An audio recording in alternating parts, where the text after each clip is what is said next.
নারকেল গাছের পাশে কয়েকটা গম্বুজ দেখা যাচ্ছে, দেখা যাচ্ছে সাদা রঙের মসজিদ। একটা একটা বিশাল বড় মসজিদ, যে মসজিদটি হাজারদুয়ারির বাউন্ডারির বাইরে। এই মসজিদ নাম হচ্ছে চাঁদনি চক মসজিদ। আর ভালো করে সবাইকে মন দিয়ে শুনতে হবে, এই চাঁদনি চক মসজিদ আমাদের ভারতবর্ষের 4টে রয়েছে। কোথায়? আর আমি বলি, মন দিয়ে শুনবে। প্রথম হচ্ছে লখনৌ, তারপরে দিল্লি, তারপরে কলকাতায়, তারপরে মুর্শিদাবাদে। এই মসজিদটিকে তৈরি করেন মির্জাফরের দ্বিতীয় স্ত্রী মুন্নি বেগম। মির্জাফরের 3টে বউ, ফার্স্ট বাবু বেগম, তারপর যে মুন্নি বেগম, তার শাহখানা বেগম। এই মুন্নি বেগম এই মসজিদটাকে নির্মাণ করেন। এর নিচে 2টো করে মেলা বসতো, ঈদ ও বকরিদ। তো বকরিদ মেলা বসতো, ফেন্সি মার্কেট। আর বেচারাতে হিরে জহরাত সোনা দানা ঢেলে বেচারা মসজিদ নিচে।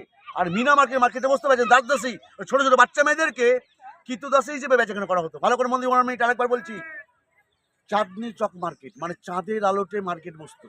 ছেলেদের এলাও নেই, শুধু মেয়েরা যেতেন। কারা? বেগমরা যেতেন। কি কিনতে? না বাচ্চা মেয়েদের কিনতে। কেন?